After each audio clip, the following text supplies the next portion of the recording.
everyone. Happy Sunday. We are live for our Sunday weekly warm-up exclusively in our private group over at teachbettergroup.com.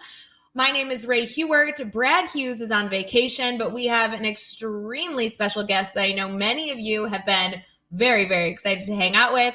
Please feel free to jump in the comments and let us know where you're watching from today. Also, this is a perfect time to tag your friends. Let them know that you are tuning in to this evening's show to set you up for a good week ahead. We'll be right back.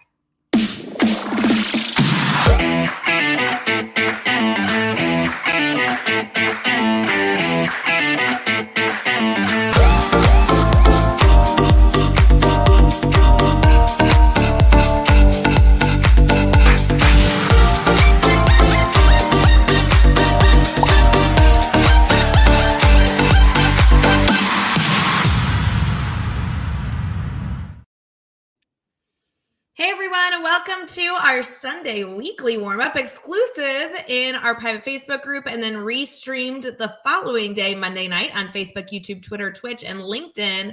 We have Jonathan here with us. How you feeling? I'm feeling great. It's an absolute honor to be on the show. Holler at everybody that's watching. And hey, I always love talking education with great people, so I'm down.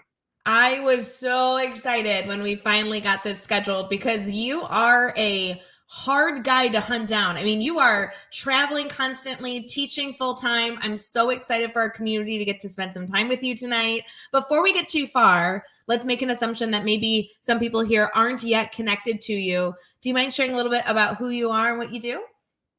Yeah, Jonathan Alsheimer, teacher, father, husband, author, speaker, the works. You can hit me up at jonathanalsheimer.com or at Mr. Alsheimer on all social medias. But just a quick version, the Cliff Notes version of me. I've been in education for about 14 years.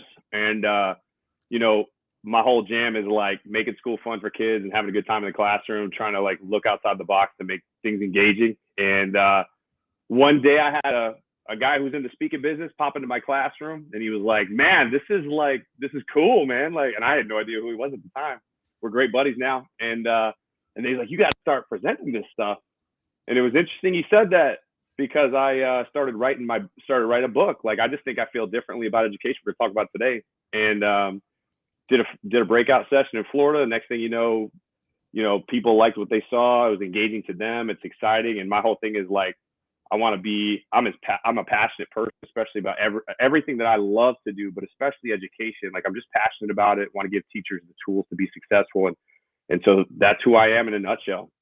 I love it. There are so many more things to dive into, but for those of you who have not connected with Jonathan, this is your time to like make that happen.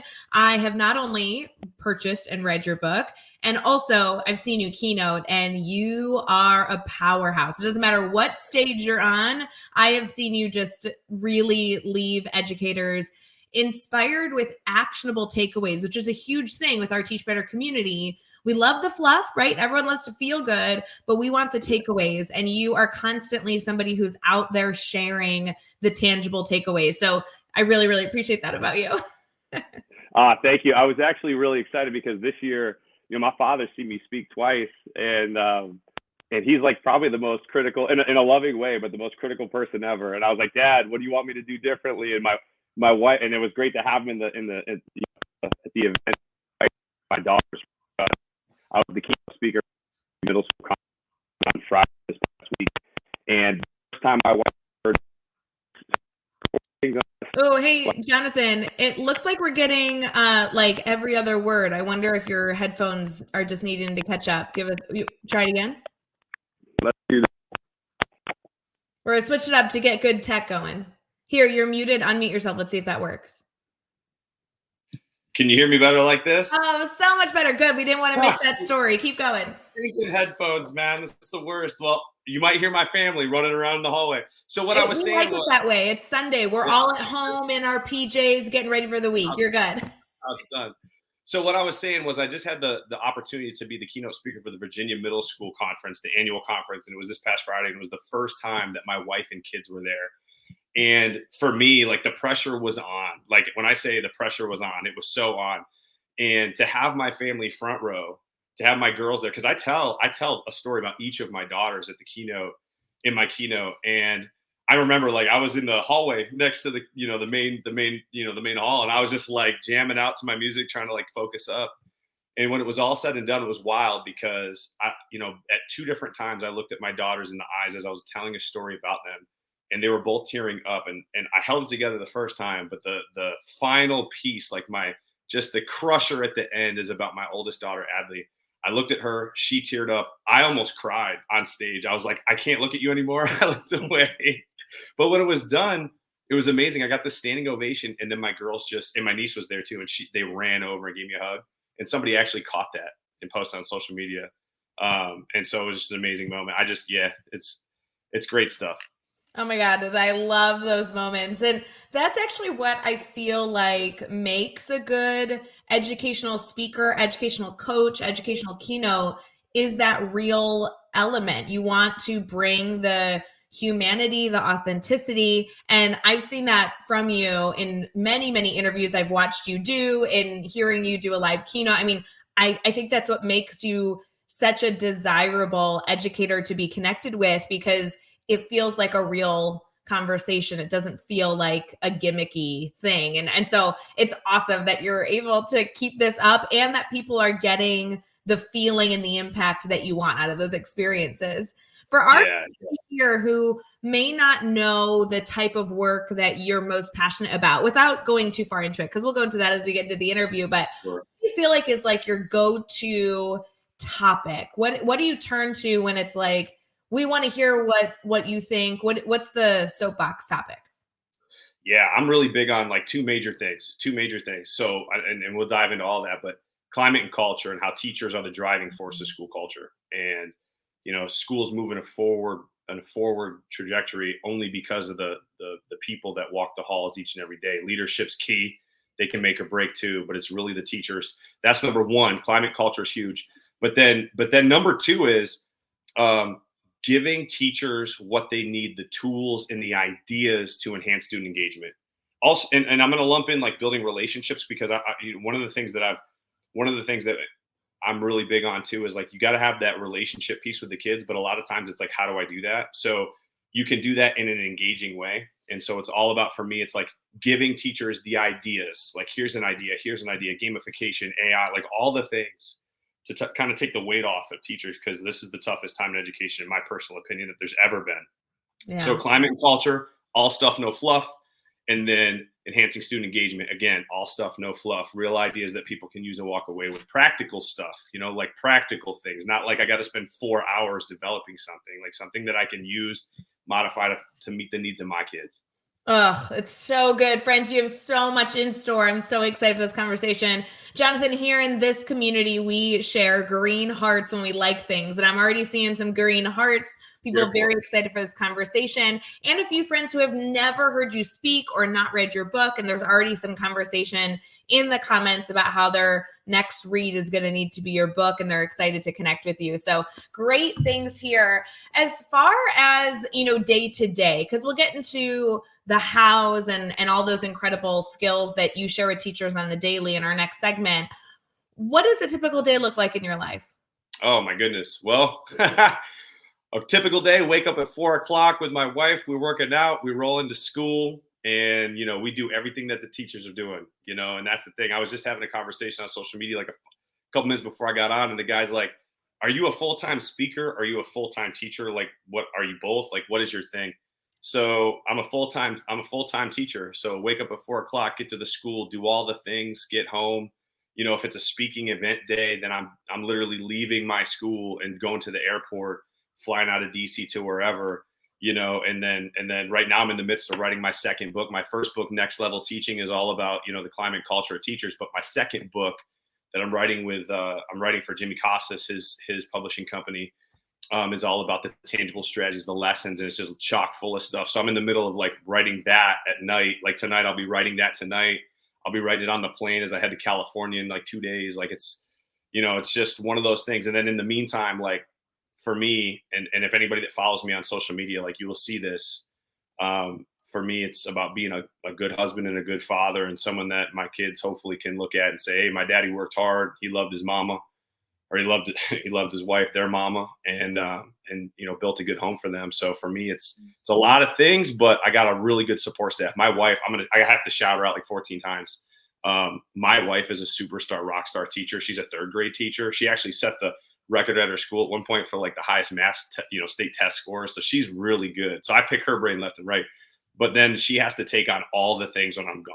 And man, half the time I'm like putting lunches together. Like if I have to do it by myself, I'm like trying my best, and she's just like making it look like it's so easy. So it could not be done without her. And then I got two amazing little girls. So no, but that's the best. I mean, to live this lifestyle, you have to have good people surrounding you, not only to help with the stuff, but also I love that you're talking about picking her brain, because more educators, more great educators that get together and talk shop, the better we all are. And you have two under one household, which is so exciting. Yeah. And I'm going to say this. I got to throw this in here, this plug. I always say, like, I hate when people are like, do you come up with everything? Or, does a teacher have to come up with their own ideas? I think this, if you're as a teacher, if you don't steal from other teachers, like, you are doing it wrong. Like, you're doing it so wrong. Like, if you think I'm making up all my ideas, no, I might make them a little different. You have to modify and differentiate everything. There's no like, I'm going to take your idea and hit the play button and go sit in the corner. But like, you can steal from everybody, and it doesn't matter the grade level. It doesn't matter the subject. Like, steal, use, make it better. Right. Mm-hmm. And so, yeah, two great educators. I steal from her all the time. I'm not going to lie. That's the best, though. That's how it should be. I couldn't agree more. We're always encouraging our community to share resources, talk through ideas, and steal from one another so that we can all be better for our students. So I love this. Comments are already eating it up. I got two questions for you. Yep. One is very selfish. Where are you going in California? Because I'm going next week too. Yeah. So this is a return trip. So I'm going to a school called Tumbleweed Elementary School, which is like north of LA by an hour. And it's pretty cool because I was there 2 weeks ago doing my keynote for their staff, and I'm going back for a workshop. And they have no idea what they're about to get themselves into. It's going to be awesome. But they're like an hour from the coastal highway. So, you always see it on the movies, like people driving down the coastal highway. And I drove into Malibu, and I was hanging out at Malibu in a suit. Like, I didn't look the part. I didn't feel it either. Because I went in to buy a T-shirt for my wife, and it was like an $85 T-shirt. Of course. And I was like, I can't do that. Then I went to get a sweatshirt, and it was $155. I was like, I'm in the wrong place. Yeah, no way. I will say, I don't know how long you're going to be there or when you're there, but I'm in LA Thursday, Friday, also working with a school. Awesome. Where are you going to be? What school? There is an incredible charter school that we're working with over there that we love, Larchmont. They do great work. And so go figure, we'll be on the West Coast. I am unfortunately also staying it's like a 7-day trip because we're working with the school Friday. So you fly in Thursday, whatever. And then we're working with another school Monday, Tuesday, the following week. But that one is in Yosemite National Park, which is going to be so different from LA. I cannot wait for the West Coast vibe. So, hey, I'll see you in the airport, give you a high five. Yeah. Sounds good.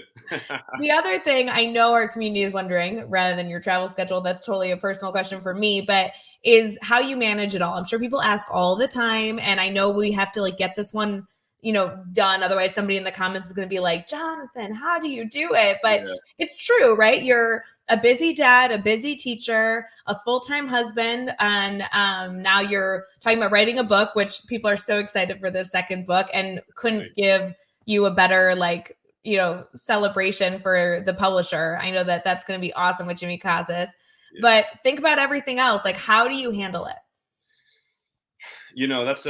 That's a great question. I've had that asked a lot, and I've answered it a few different ways, but sure. It's really just comes down to, I just feel like I have a drive to, I've always grown up knowing, like, I never knew what I wanted to do as a really young kid, but I knew I wanted to make a difference in the world.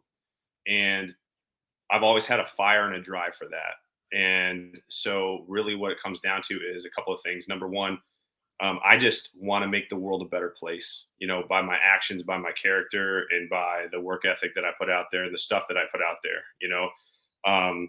For me, when I'm doing like a workshop or I'm doing a keynote or I'm doing all this work, like I literally almost every time I start with like this, if it should have been an email, it should have been an email guy. Don't bother me with somebody that's going to be like, I'm not here to just hear some words. I'm here to learn something. I'm here to be motivated. I want to walk away with stuff that's going to make me better. And for me, I can say, when I say that, I say, I'm leaving my 2 kids. And oftentimes they're in tears when I leave. So if I'm leaving, I'm not wasting your time. So don't waste mine. Let's get after it. And so there's just a drive there. Additionally, with that, I have a great, like I said, a great support staff. Like this, it can't be done without that. And to have like 2 little girls, when I leave, they know like they need to be taking care of the house while daddy's gone. My wife's fantastic, but it's just, I have a mission. You know, my life is not about like waking up and just getting a paycheck and going to sleep. It's about waking up and making this world a better place. And I see a lot of struggle in education. I grew up, both my parents were teachers. My wife's a teacher. Like I'm born and bred in the game of education. And so for me, I see not only the stress I've gone through with like lesson planning or these different things that we've all dealt with, but how can I fix that? How can I make it better? And by no means am I perfect, and no means am I going to have all the answers, but I'm going to do my best. And just that drive to make that happen, and then just trying to juggle it all. Some days it's good, some days it's not. Some days I'm stressed out, some days it works really good. But when I have a wife, the superstar wife I have, it makes it a whole lot easier. So powerful. So many good things. People are asking about the book. I'm sure they can go grab it at Barnes & Noble and on Amazon. Easy spot. We got people engaging with one another in the chat, which is exciting. We're going to dive into Jonathan's brain a little bit more by asking some questions about his passion and what he shares with educators. So we'll be right back.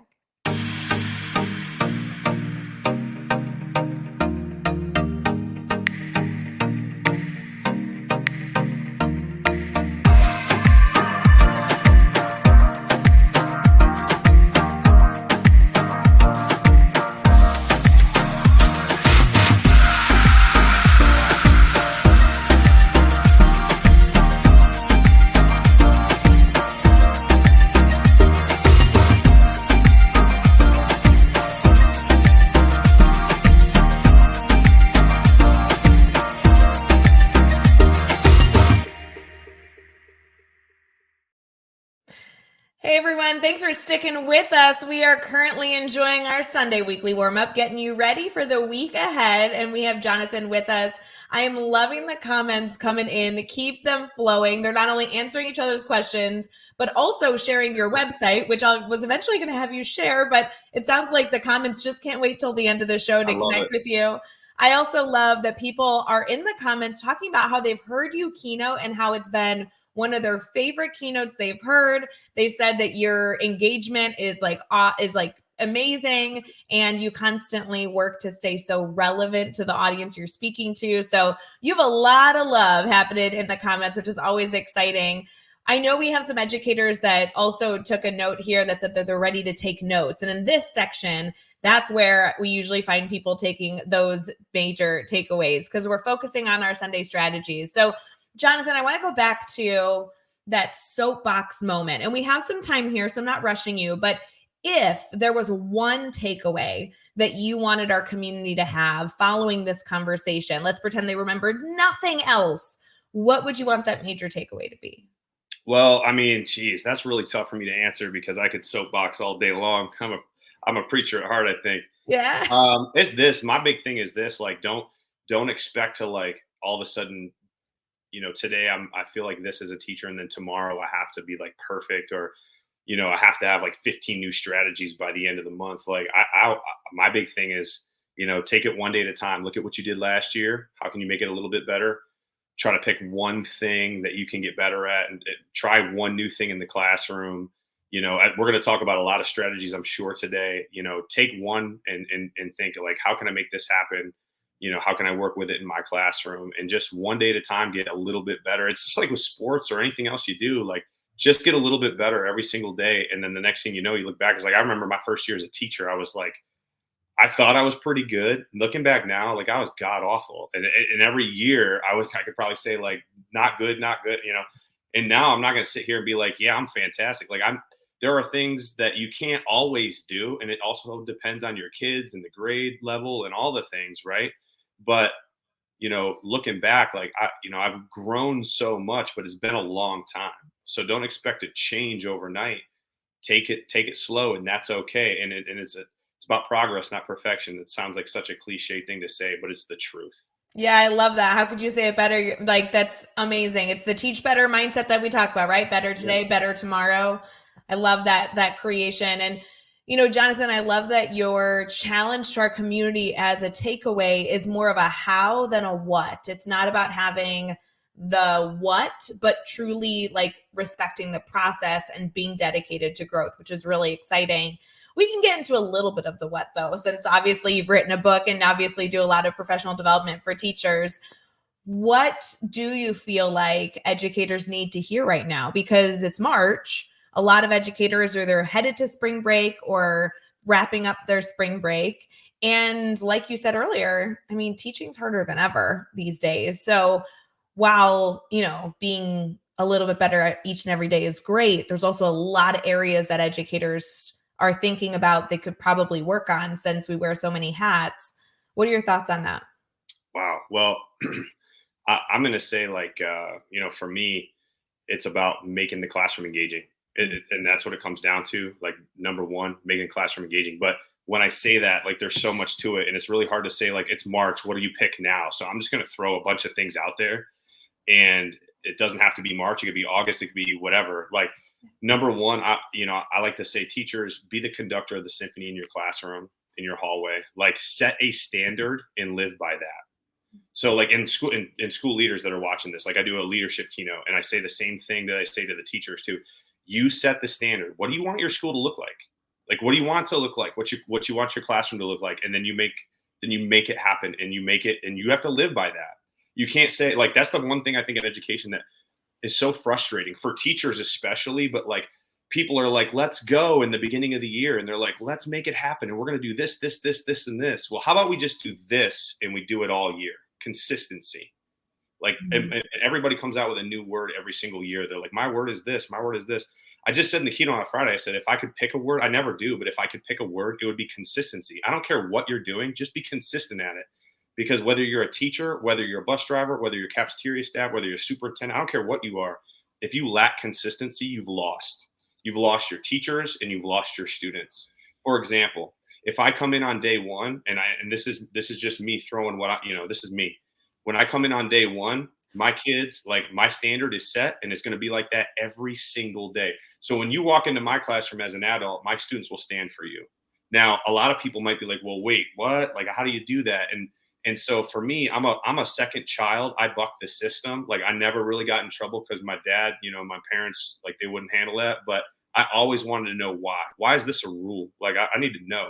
So when I tell my kids, it's like, listen, like, if you stand up when someone walks in, you don't know if they're going to give you money for the school. You don't know if it could be a parent. We want to show respect for them, but it could be, what if it's the principal?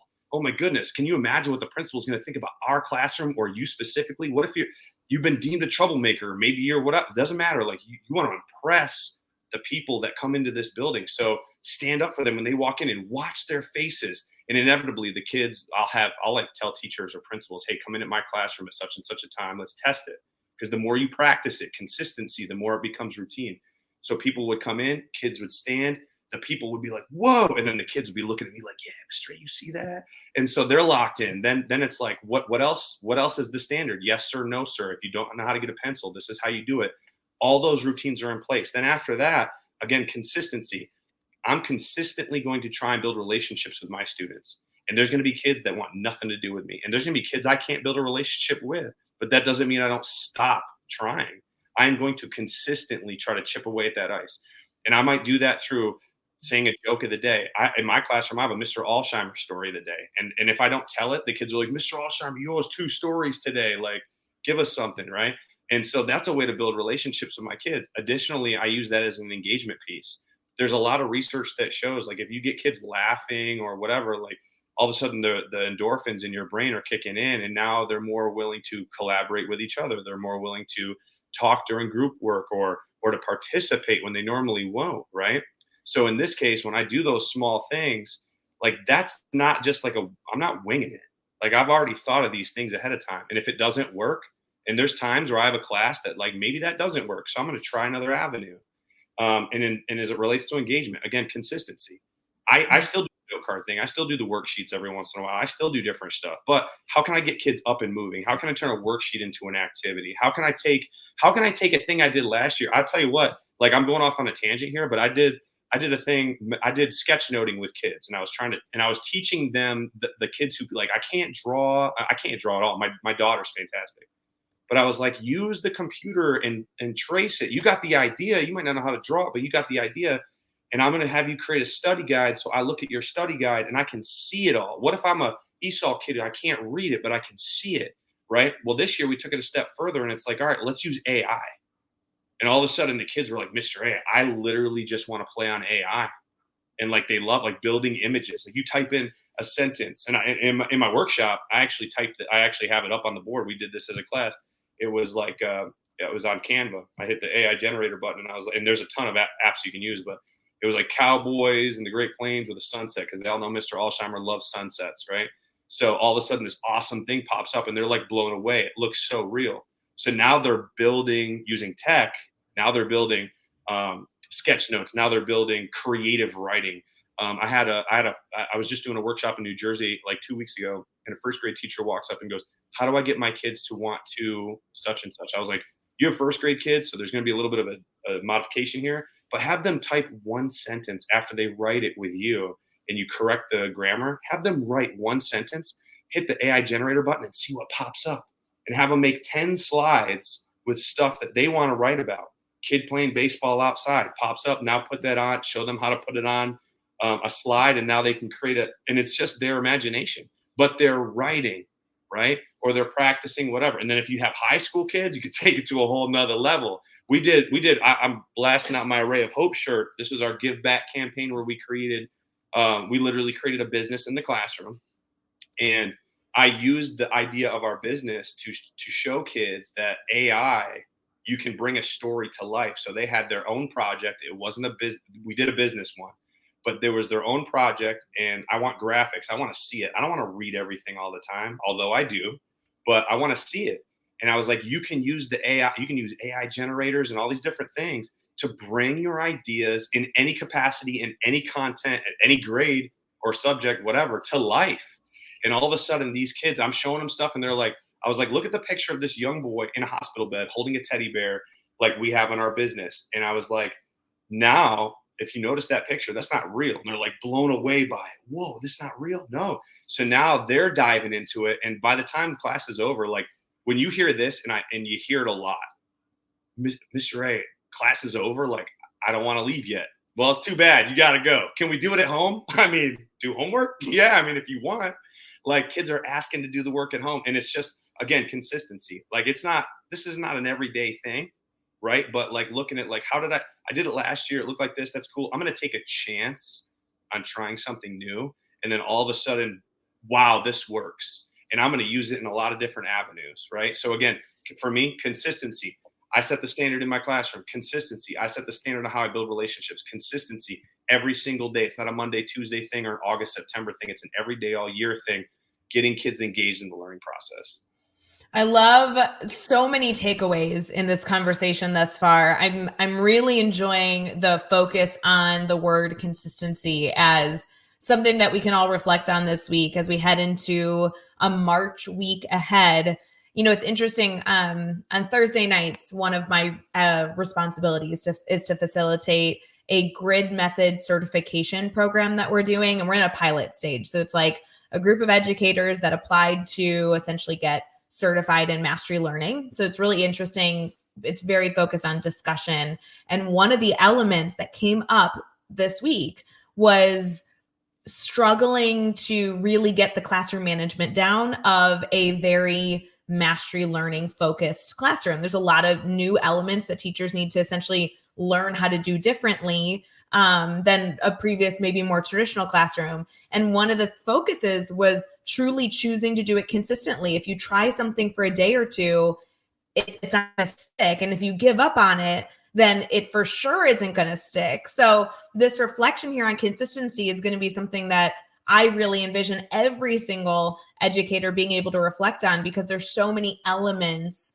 of the teaching profession that you can choose consistency for, whether it be managing your emotions in class, lesson planning, management, or anything in between. So many great takeaways here, Jonathan. I want to make sure that our community here has a way to stay connected to you, because I know that they are going to be eating up this content. And because I know you already have a book that many of our community here has already gone off and purchased on Amazon, I'd love just to make sure they also are able to follow you too. Yeah, at Mr. Alsheimer on all social medias, and then JonathanAlsheimer.com, and you can message me at JonathanAlsheimer.com. If you're a school leader, a teacher, whatever, that's how you get to my email. You can hit me up about anything. I love communicating with people. I love to collaborate. Collaboration's key in this game, and working off of each other and learning from each other. We have one more segment left in our conversation. I know we're running a little over, but I don't care. We're going to definitely go over in our time for a few minutes. It's called our Sunday Spark. And usually Brad Hughes, who's on the show, typically hosting with me, shares a great story, something positive going on in the world. We're going to flip the mic a bit. And after this next commercial, Jonathan, we're going to ask you for a story that either you typically share with your students, or maybe a story about a recent teacher that you've engaged with, to continue giving us that Sunday spark. So you have a few minutes to prepare. We'll be right back.